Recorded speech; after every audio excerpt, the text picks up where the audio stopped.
I think we are now live on YouTube. Got it. Okay. So hi, folks on YouTube. We're now going to let folks into the Zoom room as well. We have, let's see, 38 folks here in the waiting room who we're letting in. Welcome, folks. Heads up, we are recording here on Zoom. We're going to record. And we are live streaming, so we're just going to have the panelists on video. Attendees will have ways for you to engage with folks via chat, but we'll have you stay off video just so that you are not on the recording. All right, so welcome, folks. Welcome to our PhD panel discussion on doing research outside of academia. I'm so excited to host this conversation today. My name is Tori Waber, for those of you who don't know me. We're going to dive in a moment with introducing our panel, but basically first I'll share the goal of our panel, then we'll get to know our attendees a little bit before we dive in. So my hope for today's panel discussion, heads up, we're going to have attendees stay off video just so that only our panelists are the ones live streaming. Thanks so much. Just don't want the rest of you being public on YouTube if you don't want to be. All right, so the hope for today's panel is that these PhDs who are doing research outside of academia share their experiences so that those of you in attendance can get a sense of what's possible with your doctoral level training outside of the academy. My hope is that we each come away from today with a sense of opportunity and empowerment for what's possible with our PhD training. Before we introduce the panel, I want to hear from attendees. So attendees, if you would drop into chat what year of your PhD you're in, or if you're post-PhD, let us know that as well, just so that the panel and I can get a sense of who's here. So go ahead and drop into chat where you are in your PhD. Year 5.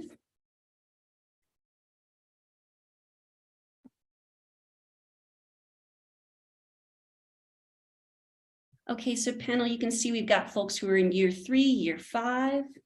Final year who are done with their PhD.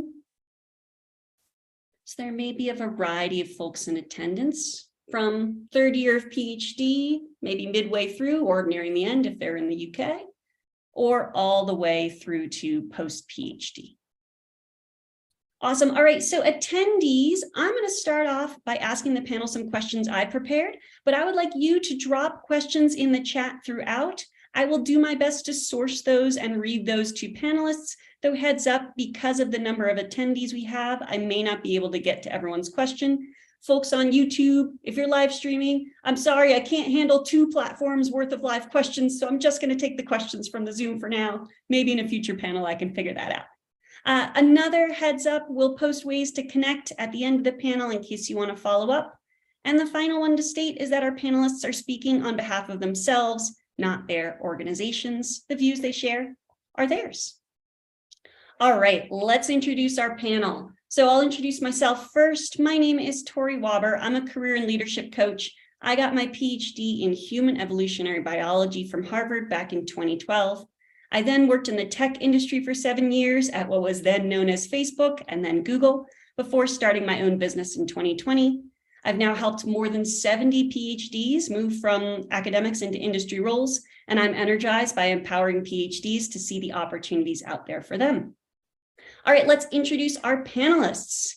David Tang completed his PhD in social psychology at Texas A&M. He is currently a design research manager at Capital One. Welcome, David, or Dave. Should I call you Dave? Either one works. Okay, Dave, how many years post-PhD are you? So it's 2015. I have to do some math here. Looks like 8 years. Yeah, So I stopped counting. You know, after year 1 or 2, they sort of blend together, I suppose. Especially after COVID. Yeah, the years just blend fully.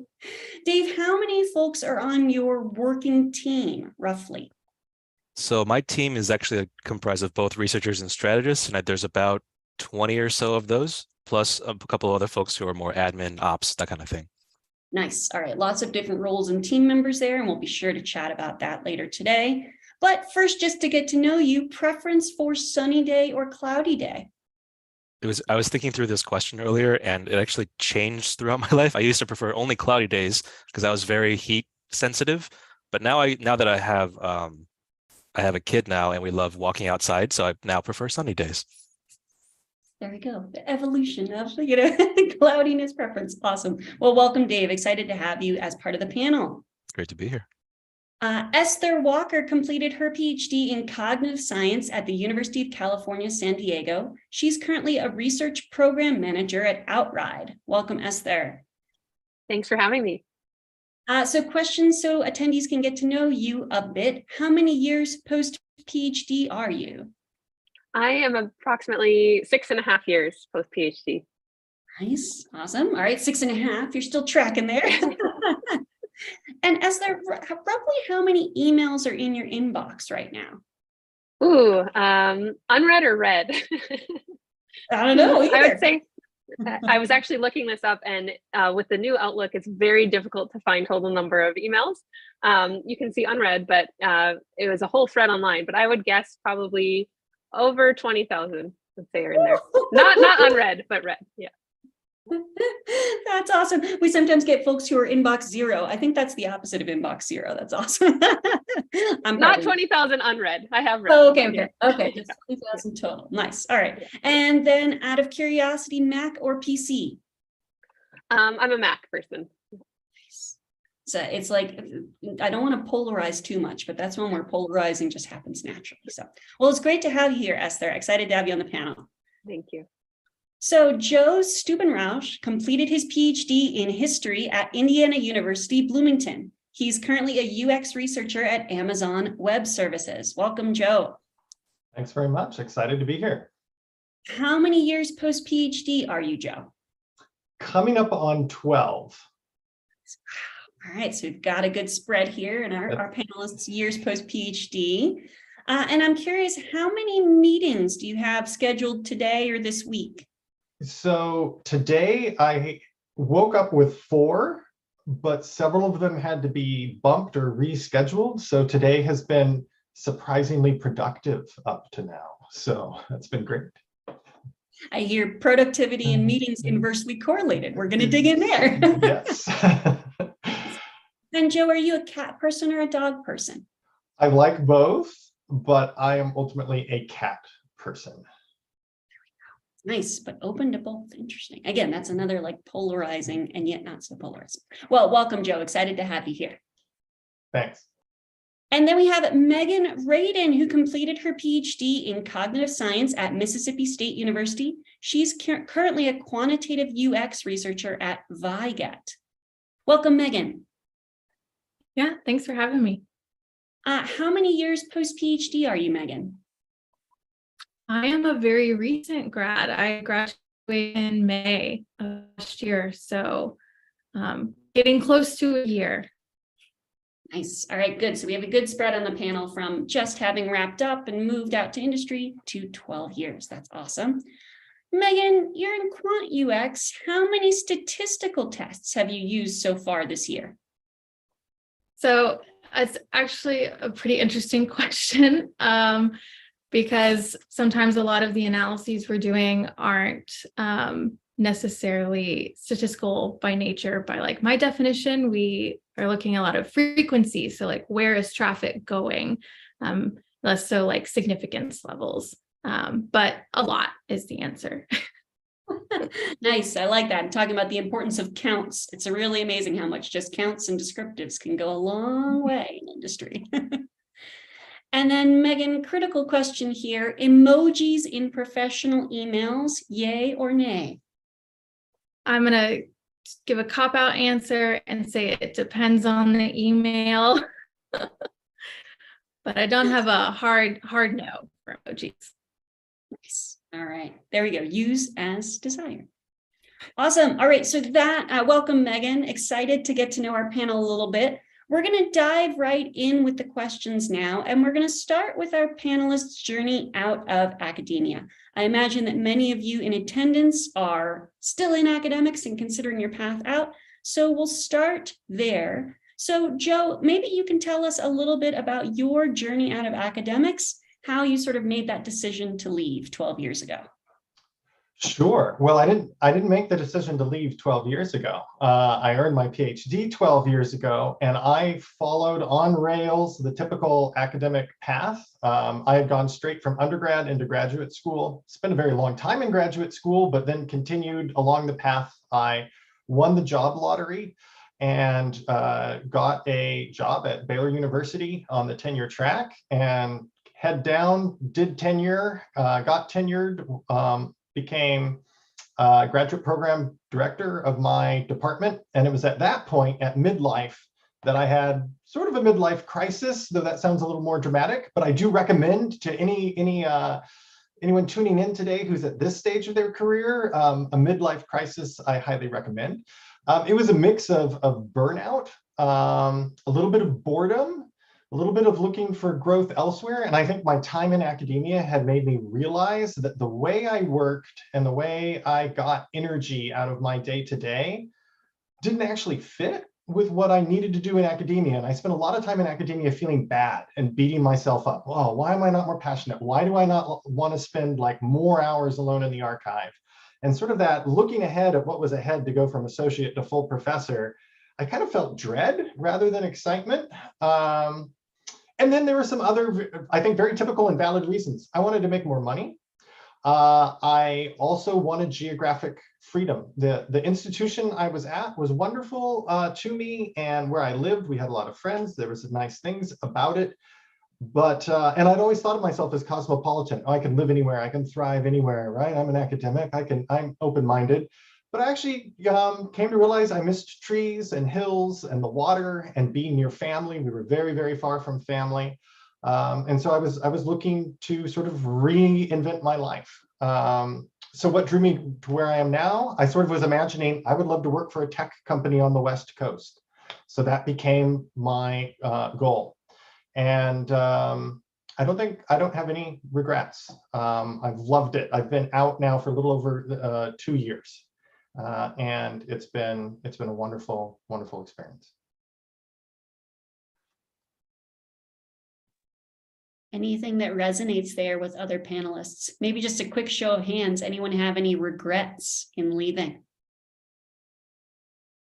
Yeah, not usually there. Anyone else want to share their story out of academics? And it sounds like, Joe, you actually had so much time there, got to that tenured faculty point, and then made the move. Takes a lot of courage. Go ahead, Dave. I can share. Yeah. So my story is, there's a lot of points that resonated with Joe's in terms of the motivations, but between my getting the PhD, walking across, getting the diploma, and starting my industry job was about 2 days. So I got my PhD on a Saturday, and then I was in a different state starting my job on a Monday. Don't recommend that, by the way. So I didn't even like really give a serious try for the academic route. I entered grad school fully intending on going R1, research 1, professor, wanting to go the tenure track route. I had two main goals or desires in my career, which was one, contribute to the knowledge of humanity, basically doing research, learning things. And the second one was to have my work improve society in some way, so have like an impact of some kind. Number one was great. I could do all the research I wanted. Everyone loved that I was doing research, and it was great. Number two was taboo. Was like, how dare you talk about applied research? That's dirty. And I kind of believed it at first. I'm like, oh, it has the purity of the research. But then I started having like these nagging thoughts, maybe year 2 or so, of like, wait, hold on. Who's going to read this research? Is it even going to matter? How many papers do I need to actually get a position? Because we had visiting people coming in who were like interviewing for jobs, and one of them was a 7-year postdoc, and I was like, hold on, he's been trying for 7 years after his PhD, and no one's like suggested to him to try another path. Like I was like, I do not want to be that person. And one other thought was like, when can I actually start building a life and stop living like a graduate student? More on that later, but eventually I started thinking like, okay, is there any way that I can still do the two things that I want to do research and have it make an impact? And that's how I discovered UX research. I'm like, what is this? I get to do a thing and have it immediately implemented and actually do things on a smaller scale than the grandiose type of questions that I would ask within academia, but it seemed to check all the boxes, so to speak. And so I got my first role at Google. It was in their kind of secret, not so secret R&D division called X, and it was really strange. It was very strange for a first role. But since then, I have moved on. I moved to Virginia and went to a kind of a smaller market research, UX research kind of consultancy, where I did a lot of a mixture of tech research and government research, which are very different, before coming finally to Capital One 4 or 5 years ago and working in the finance industry, which is closely tied to tech, but not pure tech as people think about it. And that's where I am today. Yeah, I resonate a little bit with both David and Joe's stories there. I think in terms of when I kind of jumped over to industry, I think I'm right in between you both. But I think similar to you, Dave, early on in grad school, I had assumed I wanted to go the academic track. And after graduating, I stayed on for a bit in academia, but the longer I was there, the more I was drawn to explore other options, to really see what it was like in industry. And I think part of that was similar to Dave, that, I wasn't sure that maybe the area of research I had picked for my dissertation was what I wanted to continue. And I was really curious about how my work might be applied in non-academic settings. And, similar to you, Dave, like, this idea of like, why would it have to be applied to the real world, was a really interesting and taboo subject in a sense. And I was having more and more of these kind of, so what days with regards to my research. And so I wanted to see what else was out there.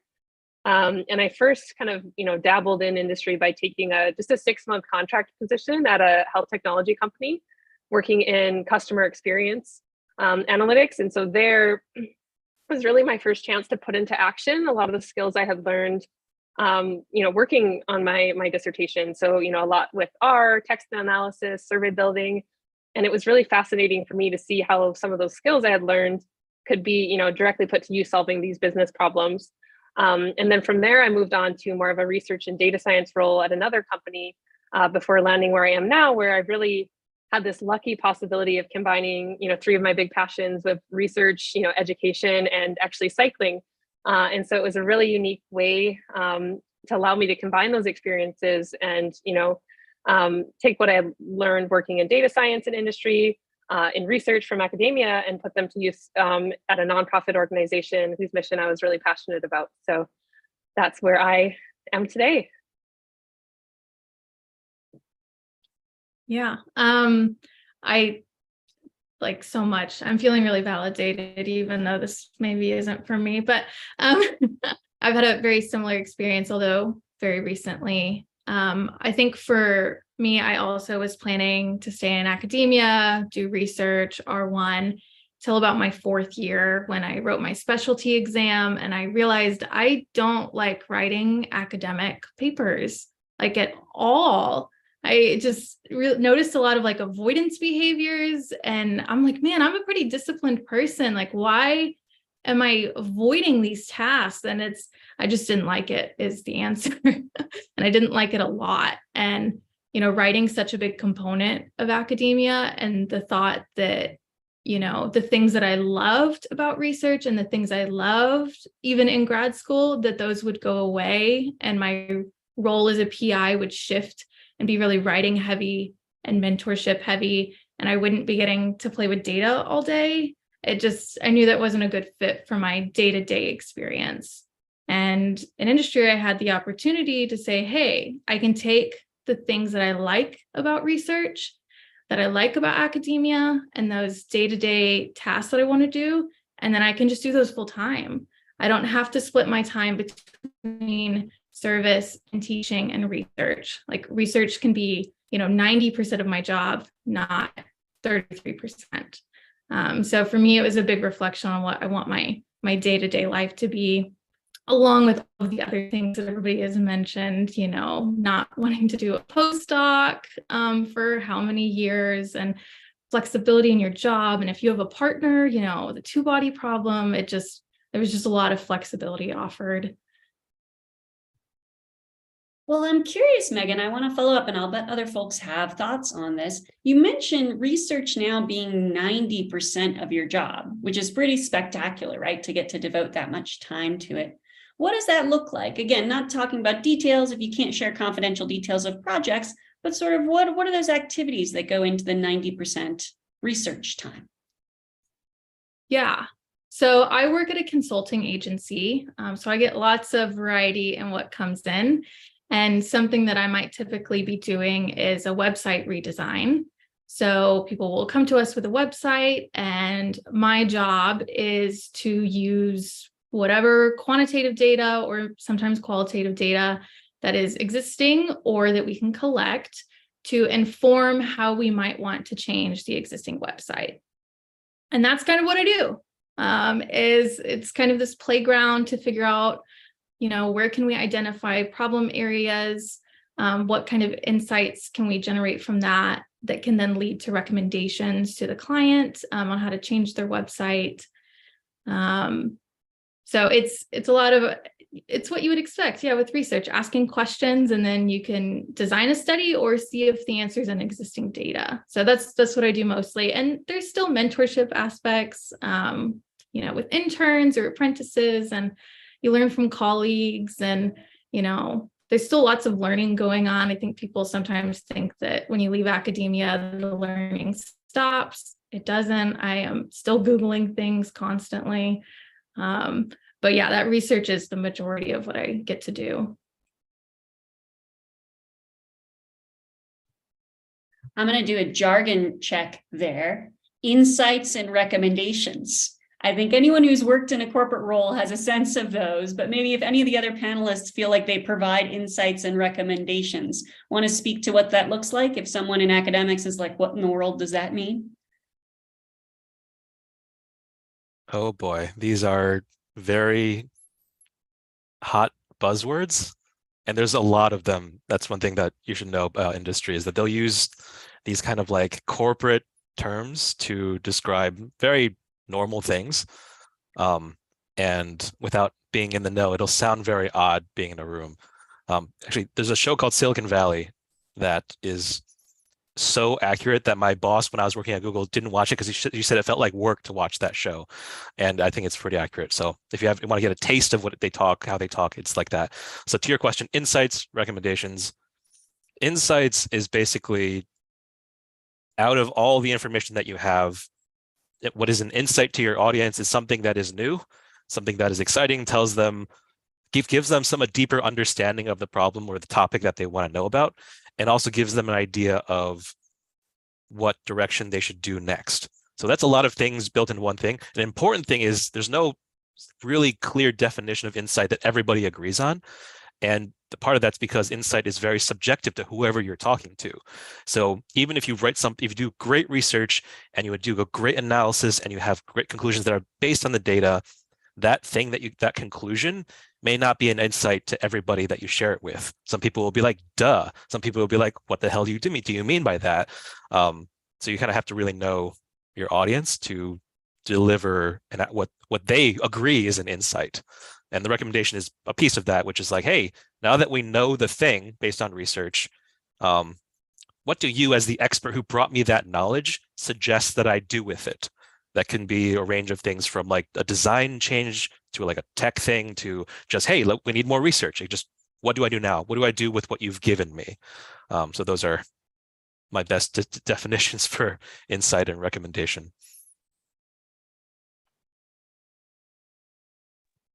Well, and I think you're highlighting a key difference that maybe I want to sit with for a moment, which is, unlike publishing a paper, which goes to a journal or maybe a library shelf, like your dissertation that maybe gets read, the research you folks are doing, the insights, the findings, the conclusions from whatever you're looking at, there are people who are hungry to know the answers of what you're digging into.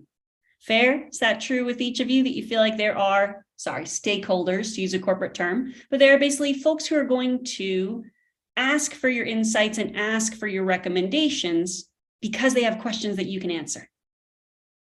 Yeah? Do folks feel that? Ideally. Yeah, ideally. Yeah, you could put your research off in an island. Go ahead, Esther. You want to chime in? Yeah. I mean, I would say I think that's like a key difference. I think, often in industry kind of related to that too, people want an answer quickly. It's not kind of like this academic setting in grad school where you have the time to kind of, figure out the minutia of your experiment. And, there's not as much space for like, well, I did this, now what about this or this or this, and making these minute adjustments. And so the timeline happens to be shorter, and often, the people you're presenting to care less about how you got there. So less kind of these, pages and pages of method slides, and they really just want to know more about like what you found and what they can do with that information. So exactly what Dave just said. So how does it directly impact them and the decisions that they need to make? And in addition, I think a lot of the nuanced language we use in academia kind of related to that, they don't want to see that. They don't want a hedging, of maybe this under these circumstances. They just want, give me the answer, tell me what I need to do, and move on. And I think that was a learning experience for me in that transition from academia into industry. And I think no matter where I've worked since then, that has been really key. And so you've mentioned a couple of the key differences between industry research and academics research: timelines, customers, precision of methods, and ability to do follow-ups. What other differences have folks noticed in doing research in your current setting versus what you might have done as a professor or a PhD student?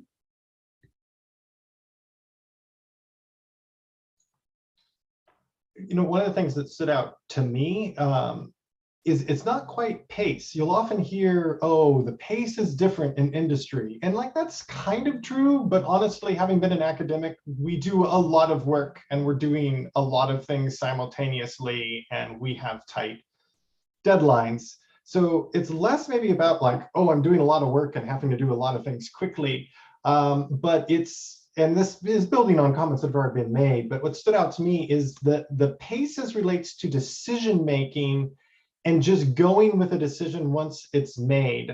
Particularly in history, you can sort of frame a problem and then you're going to spend years reframing, and every time you go to a conference, some people weigh in and tell you you're framing it wrong, where in industry, you really sort of make your decisions of this is the boundaries of the project, and then you're just living with it, and that's okay, because you're going to have some insights in 3 or 4 weeks.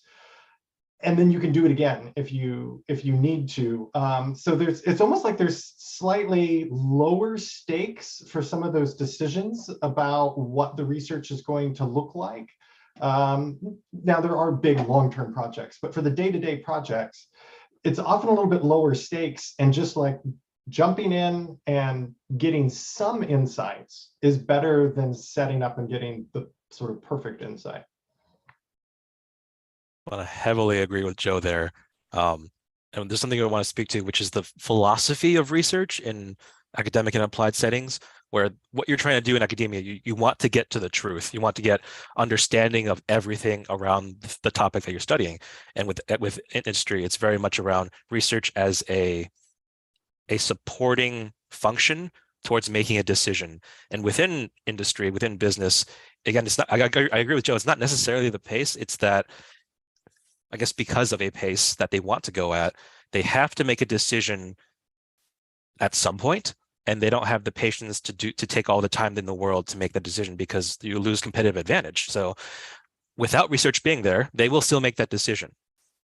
And with research being there, the goal is not to get perfect. The goal is to make them more informed than they used to be, as much as you can within the constraints. And so they make a better decision than they would have if you weren't in the room. That's kind of the difference there. And so I think you're both speaking. Oh, go ahead, Megan. Oh, I was just gonna mention that it's definitely not as exhaustive as you might want it to be, like with those limits. Like you might get a survey analysis and you're like, oh man, there's so much that I want to explore in here. And it's like, well, you have 3 days. So you're going to get the high level things, the really important questions, and then you kind of send it off, and that's what you have. So that does hurt my researcher heart just a little bit, that I can't fully dig into everything that I would want to. But they're usually still happy. And, you know, as Dave kind of mentioned, they're still better off than they would have been if they hadn't done the research. Well, and just really to walk this through for folks, the precision, I think, is what folks are mentioning, right? You might not, with that survey data, have 6 months or 6 years to keep revisiting it. If you've got 3 days, you've got to get what you can. And so within that different set of customers and questions and type of precision that you're looking at, what do folks enjoy? What do you enjoy most about doing research in the setting that you're in now?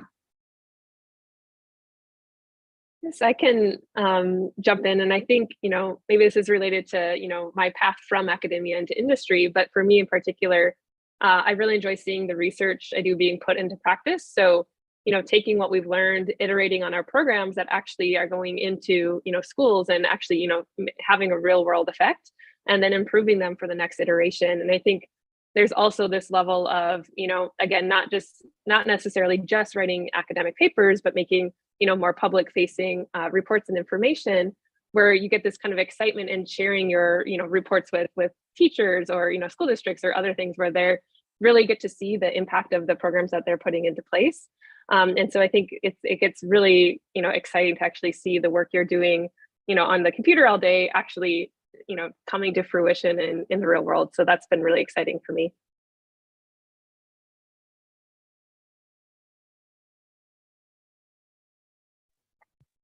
So real sense of impact, right? And following up here with Grace's question in the chat, which I think is related to this, do you miss that exhaustive nature of academic research where you might be able to follow up or hone the details?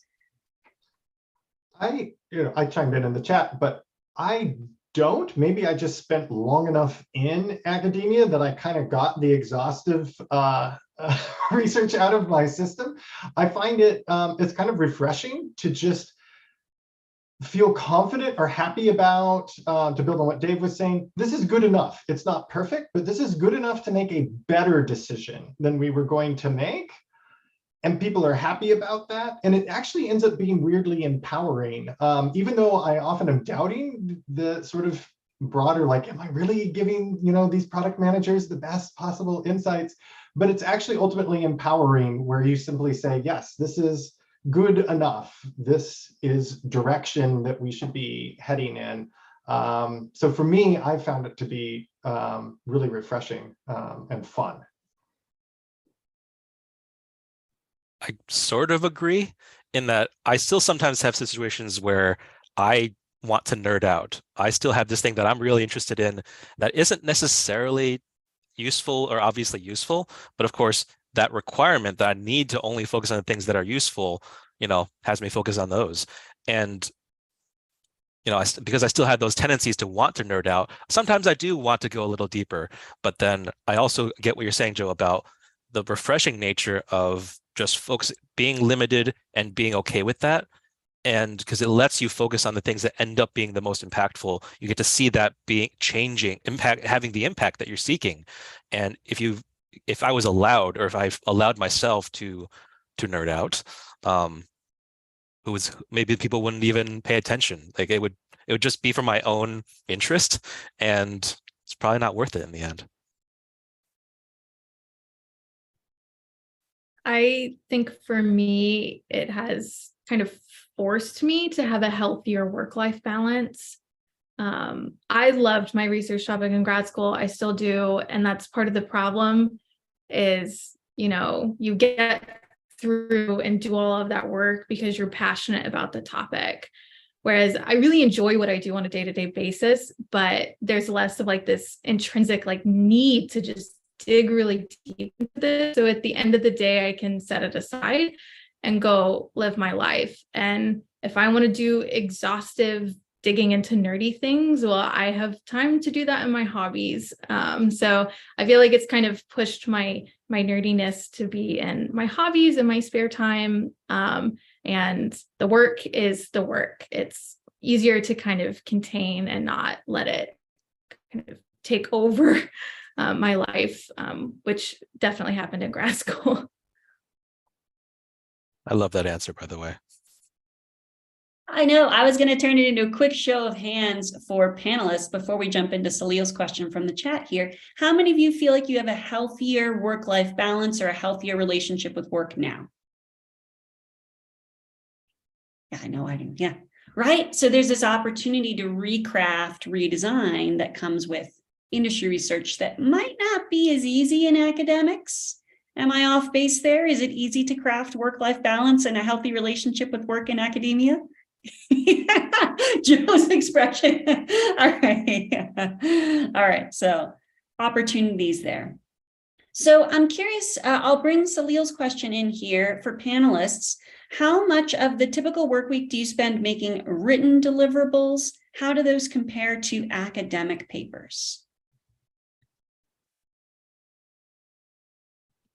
I could jump in here, and I'd say it depends. It depends on kind of where in the scope of the project we are. I would say, in addition to like reports wrapping up a project, those might look different. And in my case, you might submit an academic paper with a collaborator, or you might be writing more of a white paper that's really focused on going out to the general public, maybe even trying to make it as little as like 1 or 2 pages. But I'd say a lot of the other writing is documentation. So, writing briefs of what you're about to be doing, writing summaries and really kind of making the case for, the types of projects that you're doing, documenting what it is you're doing. I'd say that's been a big change for going into industry as opposed to academia, where, everyone had their own little ways of taking notes and things like that. Here, it's a lot more of a, collaborative effort. There might be a lot more kind of formal project management systems in place. And so a lot of the kind of written work goes into it that way. Well, and Esther, I want to follow up for a moment and really sort of do a deep dive on a life cycle of a project, if that's okay. And again, we can use sort of anonymous type things. Just when you first get a project, when it first comes to you, how does that happen in your current role? Yeah, I think for me, it can vary because I do both kind of applied research and evaluation with our program partners. But in other cases, I might be collaborating with, academic researchers. And so for that more applied work, you're typically working within kind of a school year setting with the aim of producing a report, at the end of the year. And so really it kicks off with initial design, bringing in those key stakeholders, for that buzz word, to, much like I did in grad school, kind of setting up a protocol in IRB to data collection and analysis. But I think there's much more of an effort at the end for public dissemination in a way that wasn't necessarily the big focus in academia. So yes, we might write up, some of it for academics partners to go present, but really my focus is how do we communicate back the results to those that we're working with to a general audience rather than an academic audience. And so I'm going to make a characterization there, and I'll see how this lands with the panel, that the research part from maybe scoping the study to getting the results might be similar to academics, but the part that precedes it in terms of how you get the question and the part that follows it in terms of how you share your results might look very different. How does that sit with folks? Anywhere where that characterization is off base? I think that will vary by field, and especially in this room where we're all sort of in similar industries here, but I'm coming from a very odd background of history. So for me, the big difference has been throughout, right, is collaboration and working with both other researchers, with design, and then with those broader stakeholders in product. Coming from a background where I was very much a lone wolf in the archive and in my classroom, and I've really enjoyed actually being able to constantly get feedback, and it's not a sense of like, oh, I should be able to do all of this myself or I'm not an expert. Instead, other people stepping in and filling the gaps for me, and it's not about my weakness. It's about, oh, we're actually on a team, right? This is great. This is good that they just stepped in and helped me. That has felt really different and fun to me all the way throughout. And then in my field, history, you could also go very, very long periods of time without any feedback. And here you get much more regular feedback and checks, both with the broader stakeholders and people you're delivering your research to, but again, from team members, which I also felt I've discovered works better with my personality and who I am, both the collaboration and getting regular feedback rather than go write a book and in 6 years, 20 people will read it and half of them will trash it to show how smart they are and the other half will like it. And that's, good job, now go write another one. Well, and Joe, I want to zoom in there on the feedback and the process for communicating while you're doing research, because you're at a big company. So you probably have a lot of alignment and buy-in and things to navigate. That would be my guess. So in terms of then that process of collaborating, how does that look? Is that sort of, regular meetings, asking folks for chime in on a doc? What does that look like? Yeah, so it is regular meetings. So there are certain stakeholders and team members that I meet with on a weekly or bi-weekly basis, checking in, what are your projects? How can I support you? Sometimes it's more ideation. Sometimes it's sort of updating each other and saying, hey, here's the interview guide I've been preparing. Or I just want to check with you. This is the screener for the interviews. Are we actually capturing the audience you're looking for? Have I messed something up in the terminology? Because I'm not the subject matter expert quite often. And then Amazon's culture of, which I'm not speaking for Amazon, of reading documents. There's no PowerPoint presentations. Everything is a written document that you sit and the meeting reads in silence for 20 minutes to 30 minutes and then comments on. And everybody's leaving feedback in sort of shared editable document. Those are real opportunities where you can get many different voices really from outside your area of expertise on a regular basis. Joe, I've heard about that Amazon practice and I've never experienced it. It's very different from the way that I'm used to. We at Capital One, the PowerPoint presentation or decks are the main form of communication. If you want to set up a meeting with a new team that you want to work with and talk about the topic, that you make a deck. You have a research proposal for something. It's probably going to be in deck form to explain kind of like things. And of course, the share outs are usually in deck form. There may be like a quick bulleted list of hey, quick highlights before we share the full deck, and it might be in kind of Word doc form, but decks are for me are the main way that I'm used to communicating these days.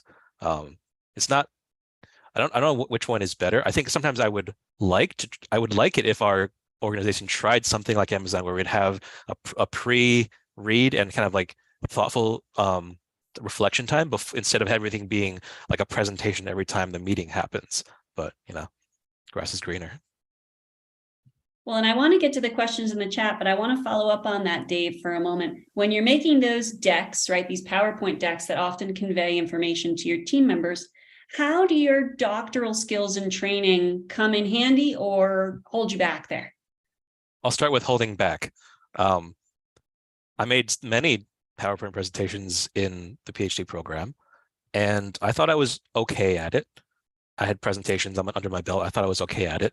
One of the biggest jarring experiences was finding out how bad I was at making a presentation, how ugly and undecipherable my slides actually were to someone who was not an expert in the topic.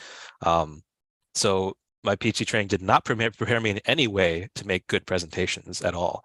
The part that helped was being able to logically think through, what is the problem here? What is the question? How am I trying to answer that? How does this method answer that question? And of the results, how does this connect logically to the data that I actually got? Having the ability to connect those dots and kind of in a way that's very clear helped. But there was a lot of learning to do in terms of how to make that clear visually and verbally to an audience that is nowhere near having a PhD in that topic area. Anyone else experience that, needing to revisit your communication approach with your new collaborators? I would just add that I think, at least in grad school, and again, it maybe can't be depending on the field that you come from, but it was really important to have very detailed method slides and really describing all the possible nuances of what you were doing in your experiment. And yeah, similar to my first experience, presenting something like that, the direct feedback I had was you can remove those middle 10 slides. We don't need to know any of that. We really just want to get to the end. And that's where I think it's been this constant refinement over my time in industry of like really getting to those key insights and recommendations, to go back to those buzzwords. That's really what they're hoping to see at the end. The TLDR, if you want to go even further on the buzzwords. Well, and so I'm curious, there's a question here in the chat, and maybe Megan, I'll have you field this one because you're in this transition process. There's that pull between what the business needs and what you might find interesting. How do you navigate that in terms of where you focus your efforts? Yeah, I think that thankfully, I think probably because I'm in a consulting agency, that they kind of just come to us and are like, help us. So we are able to kind of push it in the direction in terms of the research that we think is most appropriate. But there is always going to be a side of whether people like what you're saying or not. Are they accurately understanding what you're saying? And I guess just kind of this people management skills of, people, especially if we're thinking about like C-suite, so, CEOs and kind of upper level people, they have things that they care about, and they have, I don't want to say agenda because that sounds negative, but they have a thing that they're trying to do.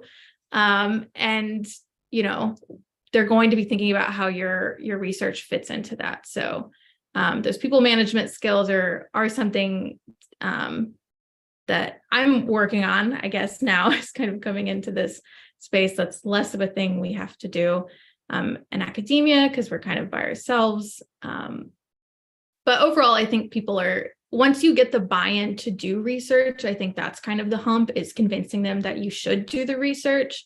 Once that happens, then I think that I have more free rein on what form that research will take. Buy-in basically being your interest from folks in doing the research. And so there's a question in the chat that I want to make sure we get to, because I know this is on many of our attendees' mind. How did you land your first industry role? Anyone want to speak to their journey into their first job out of academics, just to share an option for folks to consider in attendance? I'm going to say a word that you're not going to like, and it's networking. I am very introverted, and the idea of networking made me ill to my stomach, but it is the thing that got me the job in the end. I did a lot of other things that helped me better adjust and better prepare.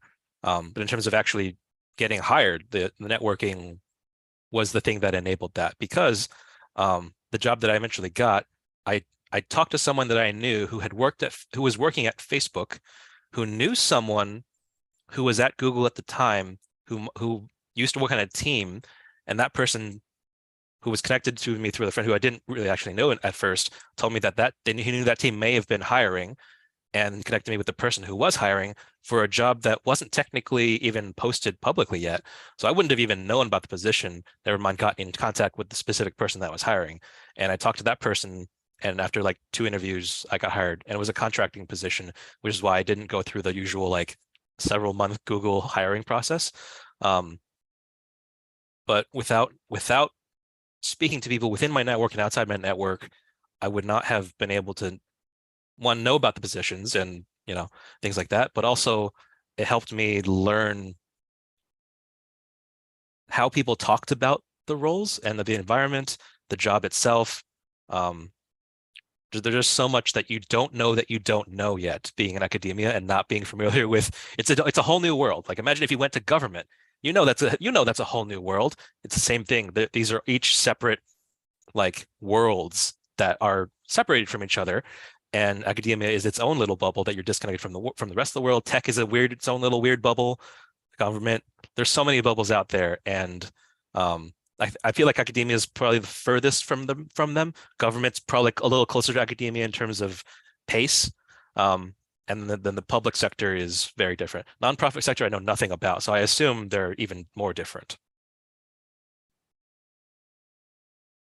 I would say it's wide ranging, but I think my experience was maybe, sorry, I'm losing my voice a little bit here. Maybe I'll take a drink and I'll pass it to someone else and come back to you.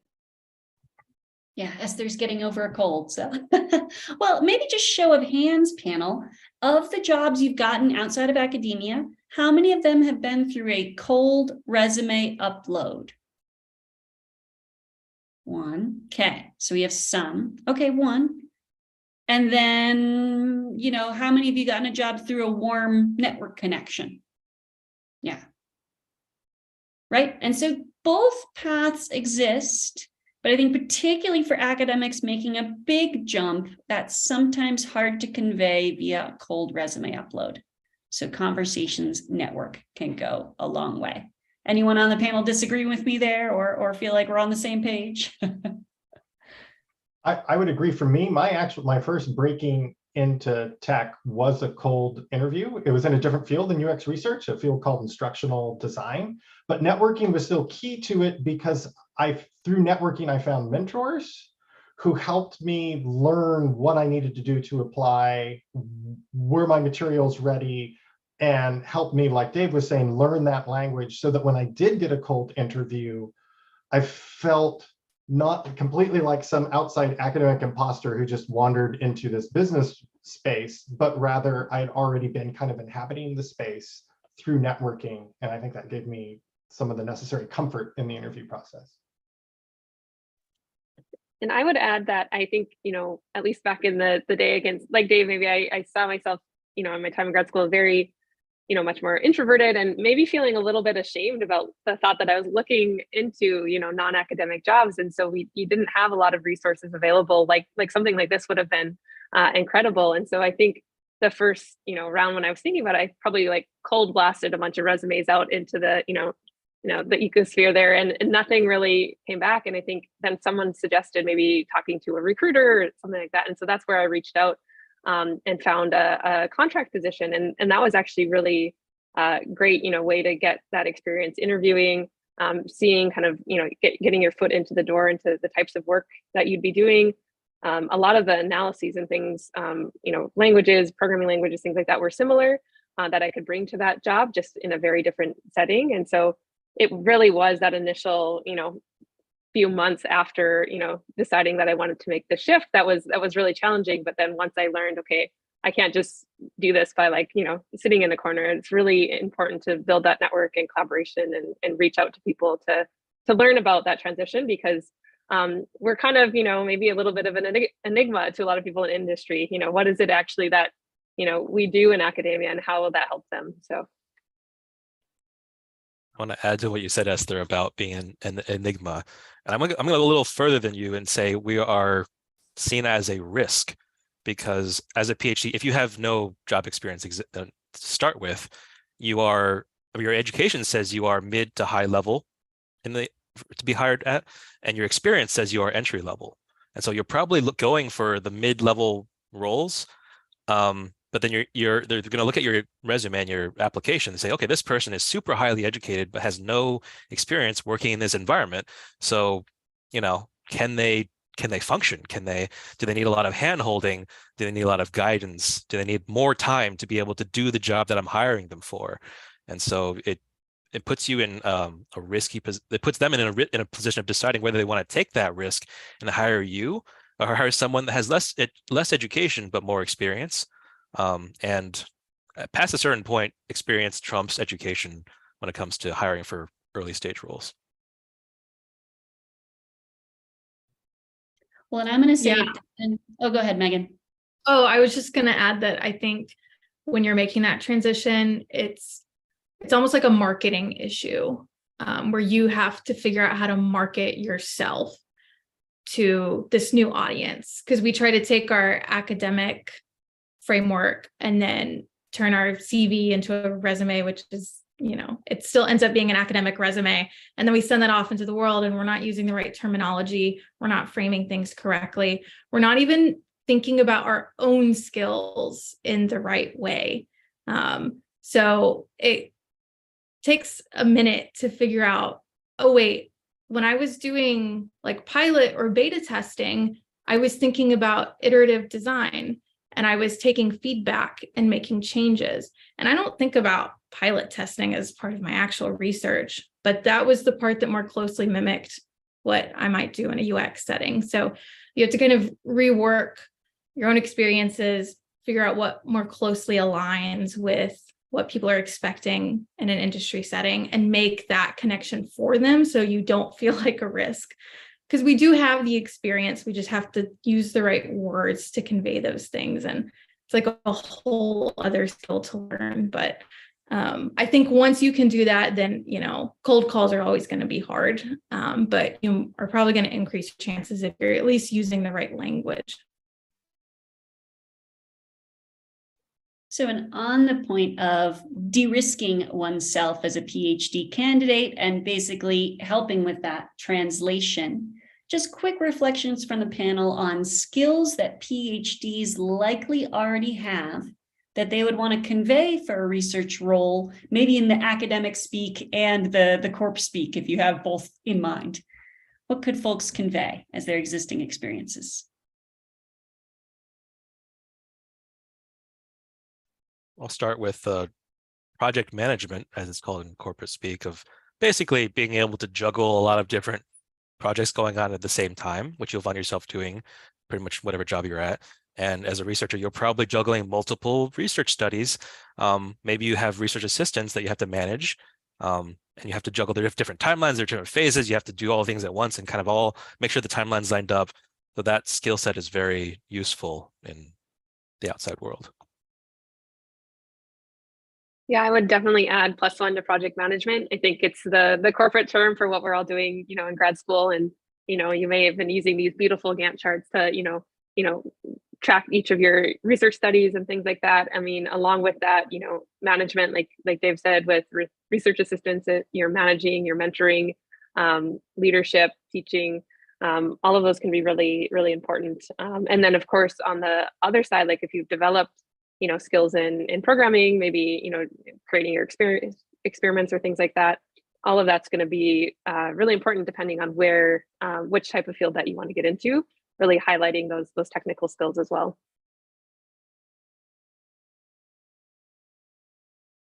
Definitely yes to everything that's been said. Mentorship, project management, teaching, communication experience. You've probably talked with technical and non-technical audiences in various mediums. And one thing that I also like to think about was just like softer skills, or just transferable skills like problem solving, the ability to flexibly learn things really quickly as needed. So, think about those things, being able to handle ambiguous situations. We are really good at saying, hey, we have a problem. There's not an immediate direction to go in, but I'm okay with that. I can give myself something to do to figure out what that next step is. So I think those are good to mention. And they like to hear problem solving. So you're good problem solvers as well. Value props that PhDs bring to the table. It's awesome. Sorry, value props. I'm going corp speak again. Reasons that you as a PhD have ads to bring outside of academia. So I want to wrap us up here just to be respectful of folks' time. First off, I want to thank our panelists for sharing their insights and experiences. So if folks want to drop into chat, thanks here. This is a great moment to thank our panelists for taking their time to share their insights and experiences with you. I know I got a lot of interesting insights today in terms of what it looks like to do research outside of academia. I will also thank attendees. Hey, folks, you just made an hour to learn about possible paths for you outside of academics.